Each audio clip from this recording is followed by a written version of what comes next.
Hello everyone, welcome to my channel. This is Priya Bhargav. Today we are going to do a subsection of Unit 1. The Unit 1 is the concept of social influence. This Unit 1 is from Block 2 MPC 004 Advanced Social Psychology. ये MAPC का first year का syllabus है जिसमें हम obedience के ऊपर आज बात करेंगे और समझने की कोशिश करेंगे और कुछ एक्सपेरिमेंट्स के बारे में डिस्कस करने वाले हैं. Obedience is a subsection in the sub category areas of social influence. Areas of social influence तीन तरीके से बताई गई थी: conformity, compliance and obedience. Conformity and compliance का वीडियो ऑलरेडी मैं अपलोड कर चुकी हूँ. आज हम इस चैप्टर का लास्ट सेक्शन करने जा रहे हैं जो है ओबीडियंस. ओबीडियंस जैसे कि हम बचपन से ही नाम सुनते आ रहे हैं, obedient student, like that. So obedience का मतलब होता है जब हम एक अथॉरिटी के अंडर काम कर रहे होते हैं और हम उनकी कही हुई बात को मानते हैं. तो ये एक तरह का सोशल इन्फ्लुएंस है जहाँ पे इंडिविजुअल वही करता है जो उसे डायरेक्ट किया जाए करने के लिए. कौन डायरेक्ट करता है? डायरेक्ट करते हैं अथॉरिटी फिगर्स. अथॉरिटी फिगर क्या हो सकती है? Depending upon the department. Like if अगर आप स्कूल में है तो स्कूल में अगर आप स्टूडेंट है तो आपकी टीचर अथॉरिटी फिगर होगी. अगर आप कहीं कंपनी में काम करते हैं तो आपके बॉस अथॉरिटी फिगर होंगे. तो उनकी कही गई डायरेक्शंस जो वो हमें देते हैं हम उसको फॉलो करते हैं और इसीलिए करते हैं और हम उसको डिनाई नहीं कर सकते. इसका मेन पॉइंट ये है कि हम उसको डिनाई नहीं कर सकते. जैसे कि कन्फर्मिटी में होता है, कन्फर्मिटी में सोशल प्रेशर की वजह से हम करते हैं. कंप्लायंस में हम ये देखते हैं कि हमें करना है क्योंकि ये चीज़ ऐसा करने से अच्छा रहेगा. लेकिन ओबीडियंस तो मजबूरी है, करना ही पड़ेगा क्योंकि अथॉरिटी ने हमें बोला है कि हमने किसी को अपनी अथॉरिटी माना है, तो वो ओबीडियंस के अंदर आता है. जो पर्सन है जो भी हमें ये चीज़ ऑर्डर्स दे रहा है उसको हम एज अ ऑर्डर रिसीव करते हैं और वो हमसे हायर स्टेटस का होता है. जनरली हमसे हाई स्टेटस की वजह से हम उसकी बात को मानते हैं. तो हाई स्टेटस किसी भी सेंस में हो सकता है, एज की सेंस में हो सकता है, पावर की सेंस में हो सकता है, क्लास की सेंस में हो सकता है. आप उसको किसी तरह से लीडर मानते हैं अपना, तो आप उसको उसकी बात मानते हैं. तो इसमें ये कहा गया है कि हम ह्यूमन नेचर ही ऐसा कि हम अथॉरिटी फिगर को ढूंढते हैं. बचपन से ही हमारे लिए अथॉरिटी फिगर कौन होते हैं? हमारे पेरेंट्स होते हैं. हम उनसे बिना पूछे कोई काम नहीं करते, हम उनसे पूछते हैं, वो हमें कुछ बोल देते तो हम मानते हैं उनकी बात. तो वो हमारी अथॉरिटी फिगर होती है. यानी बचपन से हमें इस ट्रेनिंग में डाला जाता है कि हम किसी चीज़ को माने. सो स्कूल में जैसे टीचर्स हो गए, प्रिंसिपल हो गए, फिर आगे जाके जब आप काम करते हैं तो आपकी कंपनी के बॉस हो गए, जैसे कि मैं पहले ही बता चुकी हूँ. तो ये एक ह्यूमन बिहेवियर है. और अगर हम नहीं करते तो क्या होता है? हम नहीं करते तो हमें रिजेक्ट किया जाता है, हमें एक्सेप्टेंस नहीं मिलती, हमें रेस्पेक्ट नहीं मिलता जो मिलना चाहिए. इसीलिए हम एक्सेप्ट करते हैं कि हमें ऐसा करना चाहिए. इसके ऊपर बहुत सारे एक्सपेरिमेंट भी किए गए. जो मिलग्राम पहले इंसान थे जिन्होंने इसके ऊपर एक्सपेरिमेंट किया 1960s में, और इसी के ऊपर हम आगे करने जा रहे हैं. जैसे फॉर्म्स ऑफ ओबीडियंस की बात करें, ओबीडियंस कई तरह के होते हैं. जैसे ओबीडियंस टू लॉ होता है, हम लॉ को मानते हैं. सोशल नॉर्म्स, सोसाइटी हमें एक रूल रेगुलेशन करती है रिगार्डिंग. एक बहुत बड़ा एग्जांपल है मैरिज. मैरिज सोशल नॉर्म माना जाता है. कोई मेल एंड फीमेल साथ में अगर मैरिज के साथ रहते हैं तो they are being respected because society has given them that right. और विदाउट मैरिज अगर कोई साथ रहता है तो अभी भी हमारा समाज उनको गलत तरीके से सोचता है. तो this is what social norm is. Obedience monarch में देखा जाता है. जब राजा, मोनार्च होता है जहाँ पे राजा होता है, किंग रूल करता है, तो उसे मोनार्च कहते हैं. और इसमें किंग का ही बेटा अगला राजा बनता है, तो इस सिस्टम को मोनार्च कहते हैं. तो मोनार्च में देखा जाता है ओबीडियंस. राजा जो बोलता है वो जनता मानती है. गवर्नमेंट, जैसे कि हमारे देश में गवर्नमेंट डेमोक्रेटिक है, तो उसमें जो प्राइम मिनिस्टर बोलते हैं उनकी बात को हम मानते हैं. फिर किसी ऑर्गेनाइजेशन में होता है. रिलीजन में किसी रिलीजन की बात करें, चर्च में देखें तो जो फादर बोलेंगे उनकी बात मानी जाएगी. ओबीडियंस टू गॉड होता है. भगवान के ग्रंथों में जो लिखा है हम उसको वाकई सच मानते हैं, वैसा ही फॉलो करते हैं. देन सेल्फ इम्पोज्ड कॉन्स्ट्रेंट्स भी होते हैं, यानी कि आपने जो अपनी लाइफ में कुछ रूल सेट किए हैं वो सेल्फ इम्पोज्ड कॉन्स्ट्रेंट्स होते हैं. कि सुबह अगर आप रूल बनाते हैं कि आपको सुबह 4 बजे उठना है, मतलब उठना है, वो आपके बनाए हुए कॉन्स्ट्रेंट्स होंगे. कोई जबरदस्ती नहीं कर रहा लेकिन आप कर रहे हैं, तो obedience to self imposed constraints भी होता है. ओबीडियंस ऑफ ए स्पाउस और child to a husband wife, और पेरेंट होता है, बच्चे अपने पेरेंट्स को ओबीडियंट होते हैं, वाइफ होती है तो वो हस्बैंड की बात मानती है, कहीं कहीं पे जो हस्बैंड होते हैं वो वाइफ की बात मानते हैं, तो ओबीडियंस उसमें भी देखा जाएगा। Obedience to management in the work place में आप बॉस को फॉलो करते हैं, बॉस की इंस्ट्रक्शंस ऑर्डर्स मानते हैं, तो ये सारे ओबीडियंस पे आते हैं। सो बेसिकली अगर आप देखें इन सब में एक चीज कॉमन है कि जिसको आप फॉलो कर रहे हैं, जिसकी इंस्ट्रक्शंस को आप फॉलो कर रहे हैं, दैट पर्सन और that organisation has got the power, उसमें पावर होती है आपको कंट्रोल करने की, आपको ना करने से रोकने की पावर होती है। अगर आप ना करेंगे तो आपको मुश्किल में फंस जाएंगे आप, या आपको परेशानियां होंगी, आपको दिक्कतें होंगी। तो ये मेन इसका पॉइंट है। Now coming to cultural attitudes of obedience, यानी हम कल्चर को फॉलो करते हुए ओबीडियंस शो करते हैं। हमारे कल्चर में क्या लिखा है, ट्रेडिशन में क्या लिखा है, हिस्टोरिकली हम क्या करते आ रहे हैं, हमारे एल्डर्स जो हमें क्या बोलते आ रहे हैं, स्लेव्स जो होते हैं वो ओनर को फॉलो करते हैं, फिर जो भगवान राजा जो होता है भगवान की बात मानते हैं, इस तरह से हमने देखा है। इन्होंने एक क्रिश्चियन वेडिंग की भी बात की है, क्रिश्चियन वेडिंग में क्या होता है। सो इसमें ऑनर और लव के अलावा ओबीडियंस को भी इम्पॉर्टेंट माना गया है।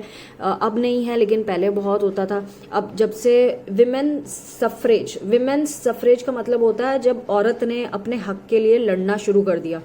ये चीज देखी गई थी फर्स्ट और सेकंड वर्ल्ड वॉर के बाद आई थिंक, जिसमें लेडीज ने अपने वोट देने के राइट के लिए वेस्टर्न यूरोप में ये पूरा किया था, अपने राइट के लिए लड़ी थी कि भाई हम भी वोट देने का अधिकार रखते हैं। पहले सिर्फ मेल्स को अलाउड था वोट देना, और विमेन सफरेज का मतलब होता है कि विमेन ने खुद वोट देने के राइट के लिए लड़ाई की थी। तो जब उनको ये हक मिल गया वोट देने का, तो ये वोट उससे रिलेटेड है।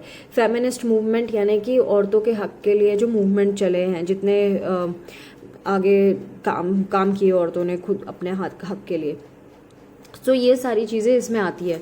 अगेन डेमोसाइड्स एंड जीनोसाइड्स जो है ये फर्स्ट वर्ल्ड वॉर के लिए first and second world war के बाद इसको बुरा मानने लगे थे, लेस डिजायरेबल चीज़ मानी जाती थी। अब ये डेमोसाइड्स और जीनोसाइड होता क्या है?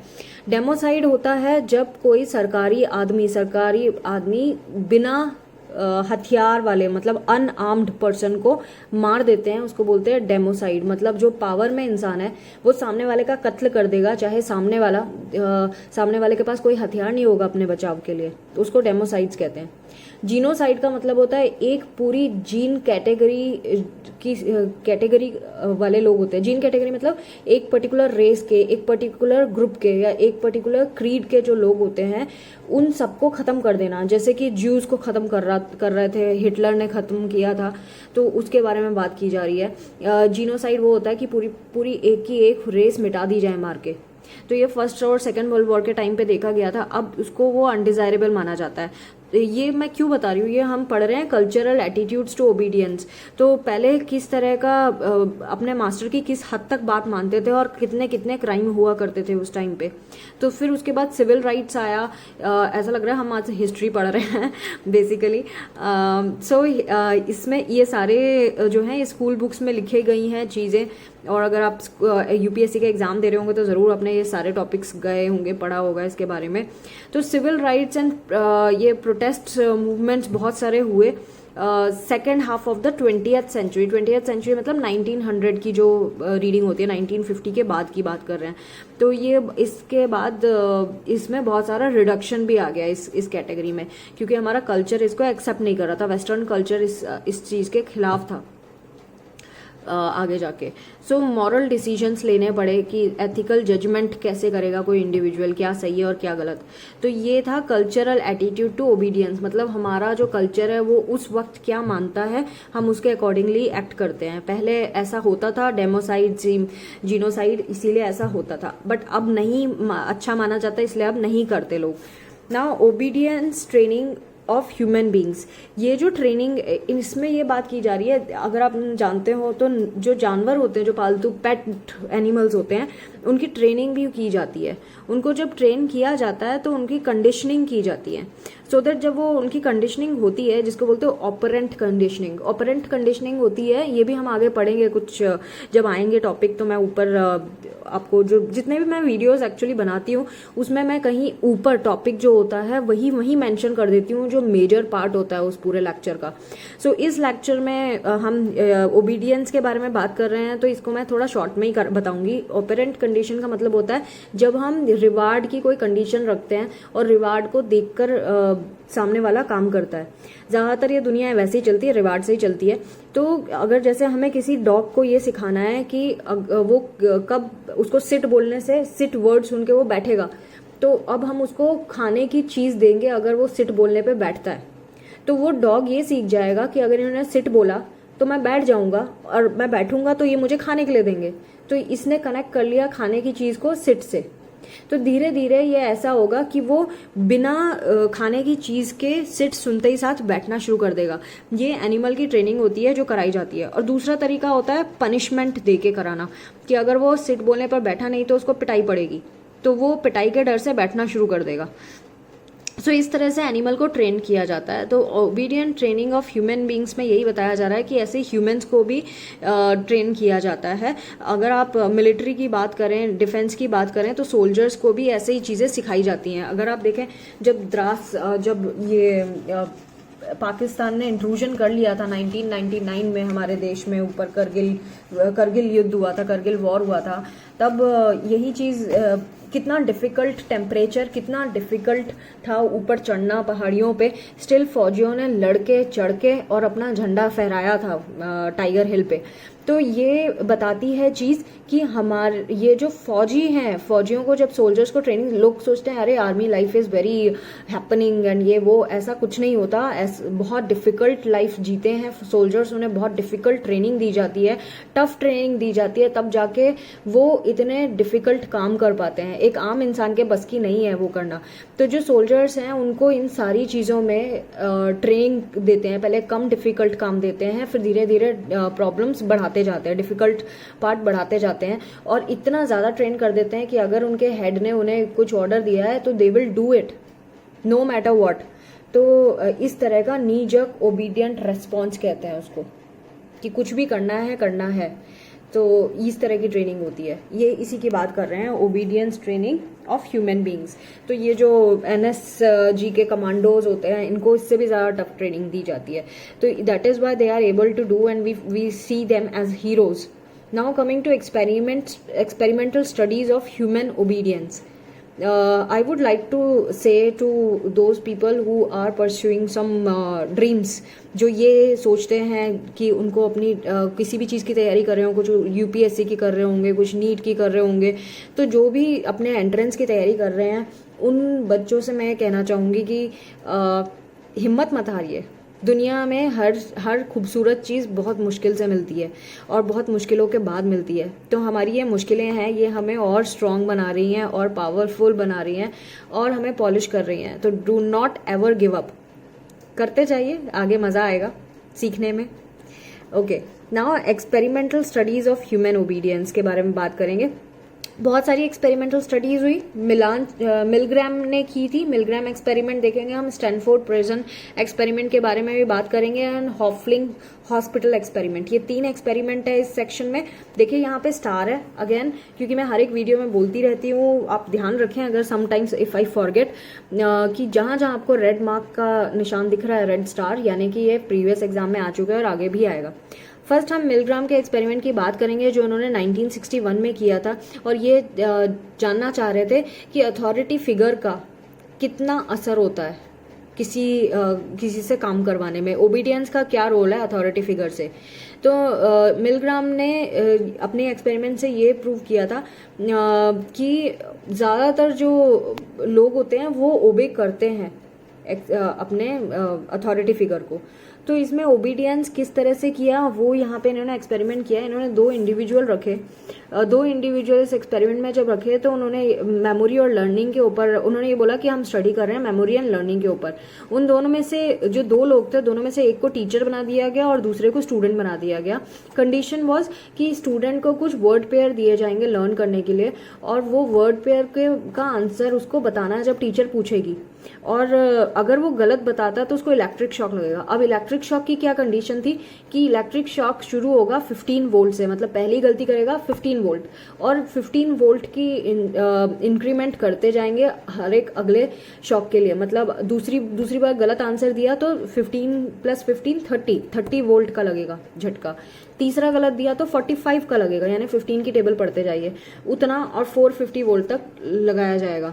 ये जो टीचर है उसको दूसरे रूम में बिठाया जाता है, लेकिन वो स्टूडेंट को देख सकता है कि उसको कितनी पीड़ा हो रही है, कितना दर्द हो रहा है, कितनी तकलीफ हो रही है। और जो स्टूडेंट है उसको नकली शॉक दिए जाएंगे। That student is just an actor, वो सिर्फ एक्टिंग करेगा कि उसको बहुत तेज शॉक लग रहा है, और टीचर को ये समझ में आएगा कि उसको वाकई शॉक लग रहा है। तो क्या ये एक्सपेरिमेंटर की इंस्ट्रक्शन को फॉलो करते हुए ये शॉक कंटिन्यू करेगा टीचर या छोड़ देगा, ये हमें देखना था।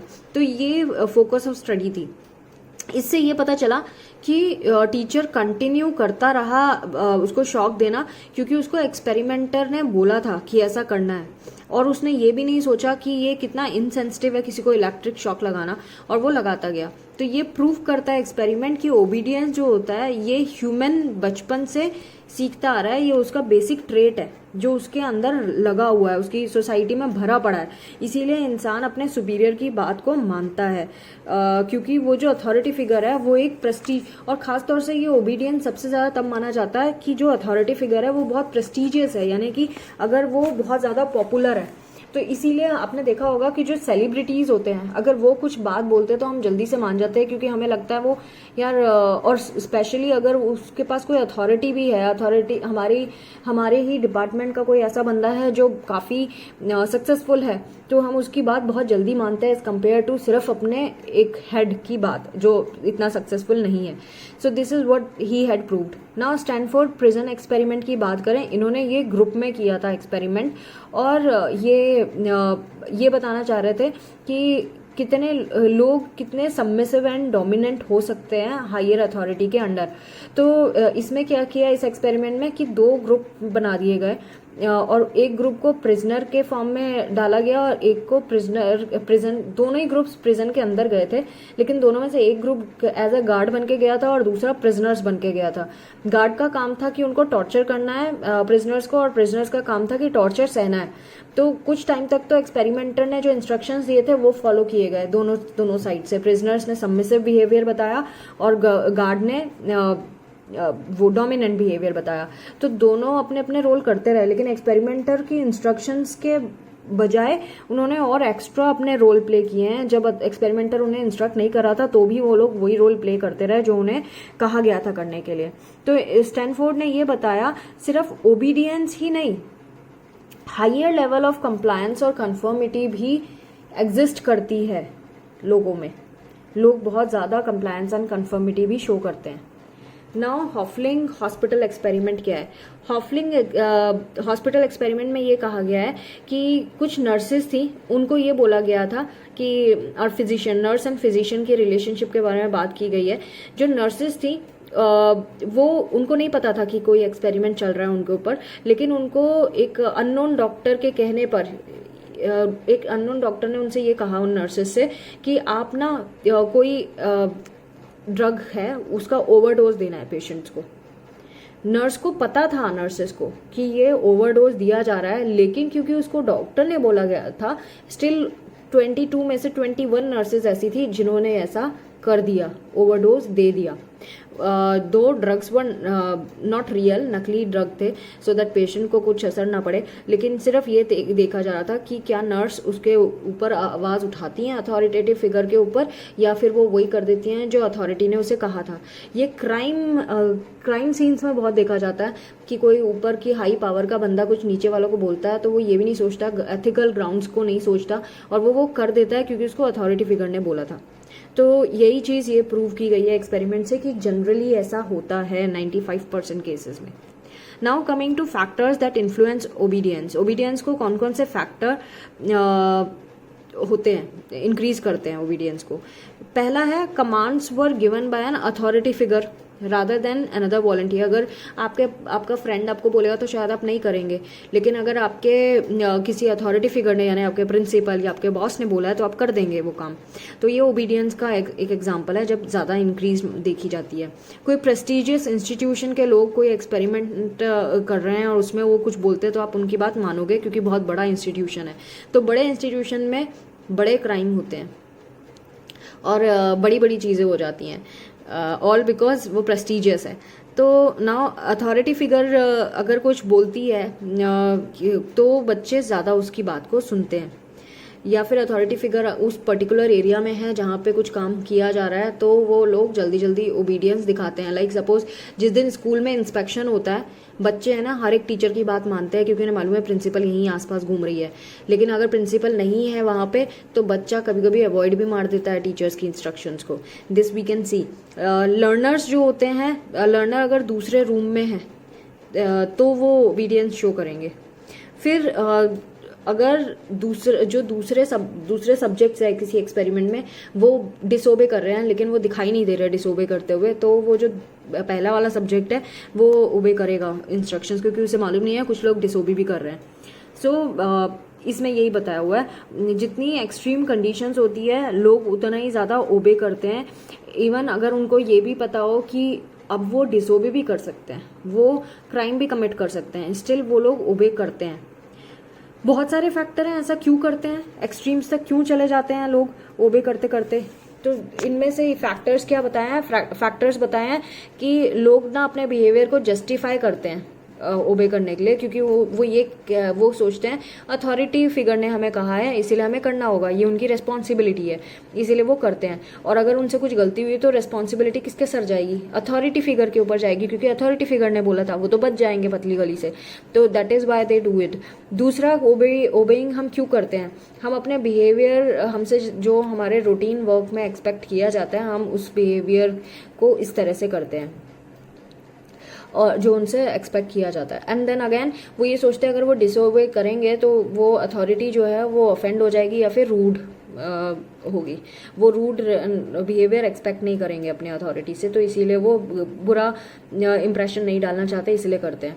फिर एक और होता है कि लोग ओबे करते हैं इजी कमांड्स को पहले, और फिर वो कंपेल फील करते हैं अगर उन्हें डिफ़िकल्ट टास्क दिया जाए तो भी वो करते हैं, ओबे करते हैं और फॉलो करते हैं, क्योंकि वो ये सोचते हैं कि इजी के बाद धीरे धीरे वो डिफ़िकल्ट भी करने लगते हैं। इस प्रोसेस को बोलते हैं एंट्रैपमेंट यानी foot to door phenomena. Foot to door phenomena क्या था? फुट टू डोर फिनोमेना मैंने प्रीवियस वीडियो में आपके में डाला है कि पहले आप छोटी डिमांड करते हैं, उसके बाद बड़ी डिमांड करने लगते हैं किसी चीज़ की, जो अपनी फ्रेंड के यहाँ चली जाऊँ फिर वहीं पे सो जाऊँ ऐसे करके।